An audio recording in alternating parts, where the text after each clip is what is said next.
आंखों के सामने बड़ी तादाद में मौजूद नौजवान साथी, बुजुर्गों, माओ बहनों और नालंदा विधानसभा में जहां जहां मेरी आवाज पहुंच रही है, मंच पर मौजूद हमारे भाई साथी, राज्यसभा में आदरणीय अखिलेश यादव जी के प्रदेश में आता हूं तो मैं अखिलेश सिंह जी, दो अखिलेश जब टकराते हैं तो कभी कभी मुझे लगता है कि जोड़ी अच्छी है। अखिलेश सिंह जी, आपके चहेते प्रत्याशी छोटे मुखिया जी, जब मैंने पहली बार छोटे मुखिया जी को देखा तो मुझे लगा जैसे साउथ फिल्मों का कोई हीरो हो, बिल्कुल उसी तरह से एकदम देसी अंदाज में धोती कुर्ता पहन करके हमारे दोस्त देवेंद्र यादव जी जो भिलाई के विधायक हैं, सीडब्ल्यूसी के सदस्य कमलेश्वर पटेल जी, यहां मौजूद महागठबंधन के तमाम साथी, पड़ोस की विधानसभा इस्लामपुर और आसपास की विधानसभाओं से भी जो साथी मौजूद हैं। ललिता कटियार जी का नाम लेना जरूरी है क्योंकि अखिलेश जी ने भी लिया था और छोटे मुखिया जी नहीं ले पाए थे, तो इसलिए हम लोगों का फर्ज है कि हम लोग उनका नाम जरूर लें। दोस्तों, पहली बार आपके बीच में आया हूं, मैं तुम्हें अपने उसूलों की कसम देता हूं, मैं तुम्हें अपने उसूलों की कसम देता हूं। मुझको मजहब के तराजू में न तौला जाए, मैंने इंसान ही रहने की कसम खाई है, मुझको हिंदू या मुसलमान न समझा जाए। ये विधानसभा का चुनाव नालंदा वालों से विधानसभा का चुनाव नहीं है। एक तरफ वो ताकतें खड़ी हैं जो 30 साल से आपकी विधानसभा को लूटने का काम कर रही हैं, जिनके ऊपर भ्रष्टाचार के बड़े बड़े आरोप हैं, और एक तरफ छोटे मुखिया खड़े हैं। आपके बीच का एक आम परिवार का एक भाई, आपका एक बेटा, आपका एकदम अपने जैसा लगने वाला एक इंसान जो पिछले कई बार से प्रयास कर रहा है, और पिछली बार आपने तकरीबन 50-51 हजार वोट छोटे मुखिया को निर्दलीय लड़ने पर भी दिया था। और जब मुझे इस विधानसभा में आने की दावत दी गई और जब स्क्रीनिंग कमेटी में, सीडब्ल्यूसी में, सीसी में, हर जगह इस विधानसभा से संबंधित चर्चा हुई और जब छोटे मुखिया का नाम आया तो मेरे ऊपर एक कर्ज था, इसलिए अभी मैं छोटे मुखिया के टिकट के लिए वहां पर लड़ता रहा और आज यहां आया भी।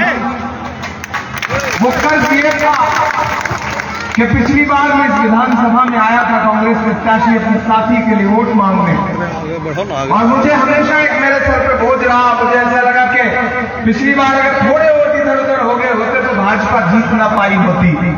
तो मुझे लगा वो जो पिछली बार घटना घटी, उस घटना को सुधारने का भी वक्त ये आगे बढ़ो ना, आगे आगे आगे।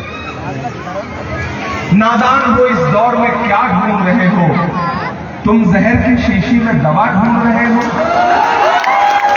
पिछले 30 साल से आप एक आदमी पर भरोसा जता रहे हैं, नाम श्रवण कुमार है। श्रवण कुमार एक ऐतिहासिक पात्र है। श्रवण कुमार का काम था कि अपने विधानसभा की जनता को, बुजुर्गों को अपने कंधे पर बिठाते और ले जाते दर्शन के लिए, धार्मिक यात्राओं पर ले जाते। महाराज ने सुइया, लेकिन मैंने तो सुना है कि उन्होंने अपने दोनों कंधों पर सिर्फ और सिर्फ माल ढोने का काम किया, बटोरने का काम किया, यहाँ के लिए डेवलपमेंट के नाम पे कुछ नहीं किया। अखिलेश भाई बता रहे थे कि यहाँ की सड़कें ऐसी हैं कि इस पे चलिए तो पता ही नहीं चलता कि आप यात्रा कर रहे हैं या अंतिम यात्रा कर रहे हैं। सड़क में गड्ढा है या गड्ढे में सड़क है, इसका अंदाजा नहीं लगा सकते। दोनों हाथ से इस विधानसभा को और इस राज्य को लूटने का काम करने वाला आपका जनप्रतिनिधि जो 30 साल से मौजूद है, उसको उखाड़ फेंकने का समय आ गया है। और कांग्रेस पार्टी ने एक ऐसे मजबूत आदमी को आपके बीच में प्रत्याशी बना के भेजा है जो आपके बीच में जाना पहचाना नाम है। यहां सारे समाज के लोग बैठे हैं और यह मंच भी कितना गौरवशाली है कि इस मंच पर हिंदू, मुसलमान, सिख, ईसाई, सारे धर्मों के लोग बैठे हैं। जिस चीज का नारा राहुल गांधी लगाते हैं, जिस मिशन को लेकर के राहुल गांधी कन्याकुमारी से कश्मीर तक 4000 किलोमीटर पैदल चलते हैं, हमारा भाई देवेंद्र यहां बैठा है, अखिलेश जी बैठे हैं, हम हमारे लोग राहुल गांधी के पैर के छालों आपके गवाह हैं कि कन्याकुमारी से कश्मीर तक 4000 किलोमीटर पैदल चलते हुए बस एक नारा लगाते थे राहुल गांधी कि मुझे नफरत के बाजार में मोहब्बत की दुकान खोलनी है। मैं चला हूं राहुल गांधी के साथ, मुझसे मीडिया के साथ ही कहते थे कि इमरान साहब आप तो शायर हैं, पहले सांसद बाद में हैं, राहुल गांधी के कंधे से कंधा मिलाकर चल रहे हैं, क्या कहेंगे? तब मैं कहता था कि जो हर जालिम से टकराएगी वो आंधी बनाऊंगा, जो हर जालिम से टकराएगी वो आंधी बनाऊंगा, नए अंग्रेज आए हैं नया गांधी बनाऊंगा। हम चले हैं वो इस दौर के गांधी के साथ और अब आज मौका आ गया है कि बिहार करवट ले रहा है। गुजरात से आए हुए नरेंद्र मोदी जी और अमित शाह जी सोच रहे हैं कि बिहार को अपने हिसाब से चलाएंगे, तो उन्हें पता ही नहीं है कि ये बिहार है। हर क्रांति की शुरुआत बिहार से होती है। बिहार में आकर के कोई व्यापारी बिहार को अपने हिसाब से नहीं चला सकता है। बिहार तय करेगा कि बिहार को कैसे चलना है। और इस बार बिहार ने प्रण लिया है कि वो तेजस्वी यादव को मुख्यमंत्री बना करके रुकेगा। बिहार ने सोच लिया है कि महागठबंधन की सरकार बना करके रुकेगा। मैं तो नालंदा में खड़ा होकर के कह रहा हूं कि नालंदा वालों, भाजपाइयों की नीयत अच्छी नहीं है। एनडीए गठबंधन में मुख्यमंत्री जी को भी वो बिल्कुल गर्दान नहीं रहे हैं, न तो उनको बतौर मुख्यमंत्री चेहरा घोषित कर रहे हैं। महागठबंधन ने तो खुल के कह दिया है कि सरकार बनेगी तो तेजस्वी यादव बिहार के मुख्यमंत्री बनेंगे। और अभी अखिलेश भाई बोलते बोलते जो बात कह के गए, हम उसको एक कदम आगे बढ़ा करके नालंदा वालों आपसे कह रहे हैं कि आपके पास रूरल डेवलपमेंट मिनिस्ट्री है, Shravan Kumar rural development minister हैं। आप उनको हरा करके छोटे मुखिया को जिता के असेंबली पहुंचाइए। हम लोग कोशिश करेंगे कि मिनिस्ट्री इसी विधानसभा में रह जाए और वही मिनिस्ट्री विधानसभा में रह जाए। लेकिन उसके लिए आपको ये चुनाव ये सोच के लड़ना पड़ेगा कि ये चुनाव सिर्फ छोटे मुखिया का चुनाव नहीं है।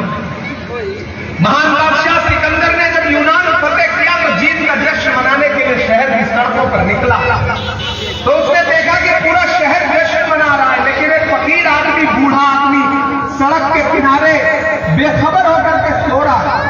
सिकंदर की नजर जब उस इंसान पर पड़ी तो सिकंदर को गुस्सा आया। सिकंदर अपने घोड़े से उतरा और उतर करके उस सोते हुए इंसान के पास गया और उसके पास जाकर के उससे कहा, क्यों रे फकीर, मैंने शहर जीत लिया, लोग जश्न मना रहे हैं और तू सो रहा है। उस फकीर ने उनीली आंखों से सिकंदर की तरफ देखा और देख करके कहा कि शहर जीतना बादशाहों का काम है, लेकिन लात मारना तो गधे का काम है। मेरे भाई, आपके मंत्री ने आपके डेवलपमेंट के पैसों पर डाका डाला है, आपके अधिकारों पर डाका डाला है, आपकी योजनाओं पर डाका डाला है। जिस विधानसभा को पूरे बिहार की आदर्श विधानसभा होना चाहिए था, उस विधानसभा का हश्र क्या है वो आपसे छुपा नहीं है। 30 साल बहुत होते हैं, इतनी बार आपने मौका दे दिया, कितनी बार मौका दीजिएगा? बदल डालिए, आगे बढ़िए, इस चुनाव को छोटे मुखिया बन करके लड़िए, इस चुनाव को तेजस्वी यादव बन करके लड़िए, इस चुनाव को राहुल गांधी बन करके लड़िए, इस चुनाव को अखिलेश सिंह बन करके लड़िए, इस चुनाव को इमरान प्रतापगढ़ी बन के लड़िए, ताकि निजाम बदल सकिए, ताकि सिस्टम बदल सकिए और बिहार में जगह ना कहीं नई सरकार मथुरे पर दिया जाएगा के लिए लड़िए। मंजिल ज्यादा दूर नहीं है। पिछली बार कोई 10-12 हजार का फासला रह गया था और पिछली बार तो छोटे मुखिया इंडिपेंडेंट लड़ रहे थे, वो आधा वोट भी पिछली बार ही जीते हुए थे। इसलिए डरना नहीं है। 6 तारीख को घरों से बाहर निकलिए तो ये सोच करके निकलिए कि बिहार की सरकार बदलना है। यहां पर मौजूद मंत्री को कुर्सी से उतार करके, लाल बत्ती से उतार करके सड़क पे छोड़ देना है और उससे ये कहना है कि जो 30 साल में लूटा है पहले उसका जवाब दो। छोटे मुखिया जिंदाबाद, जिंदाबाद जिंदाबाद, छोटे मुखिया जिंदाबाद, जिंदाबाद जिंदाबाद। उसमें कांटों की जहालत नहीं देखी जाती। हमने खोली थी इसी बाग में अपनी आंखें, हमसे इस बाग की हालत नहीं देखी जाती। इस विधानसभा को बचाइए। 30 साल बहुत होते हैं। 6 बार मौका दिया है, 5 बार मौका दिया है, अब 7 बार मौका दिया है। अब एक बार आपसे अपील करने आया हूं कि छोटे मुखिया जी को, छोटे मुखिया जी आप इधर आइए।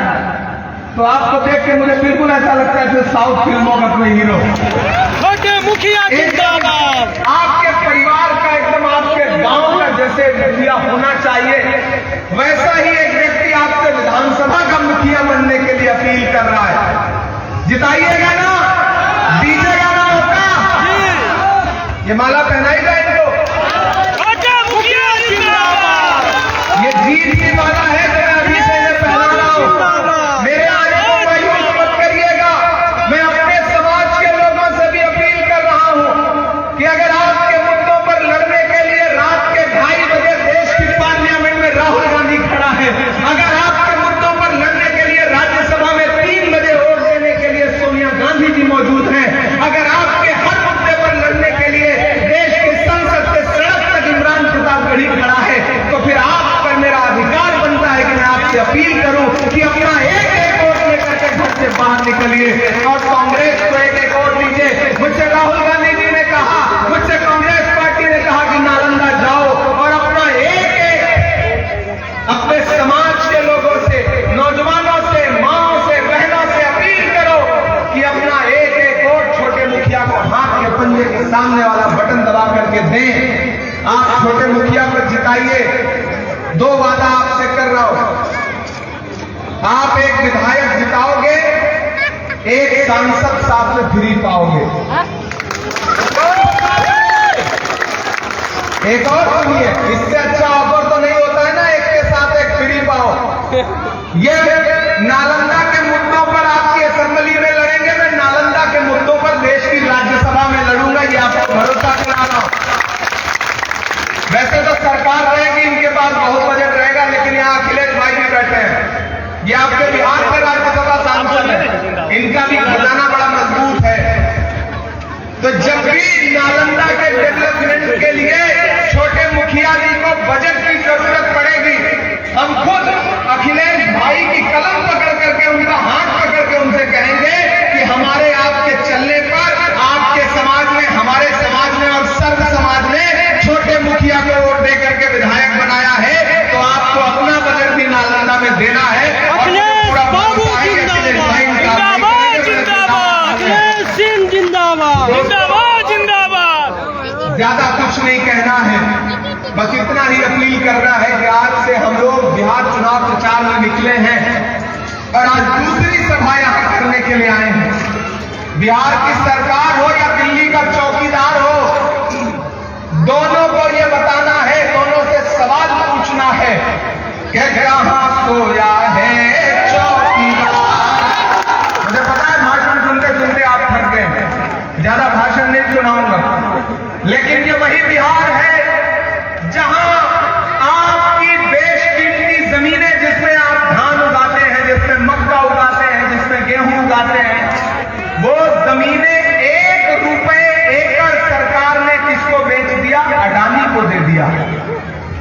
इसलिए मैं ये कविता सुना रहा हूं कि कहां सोया है चौकीदार, कहां सोया है चौकीदार, विजय माल्या नाक के नीचे से हो गया फरार, कहां सोया है चौकीदार, कहां सोया है चौकीदार, के चाय बेच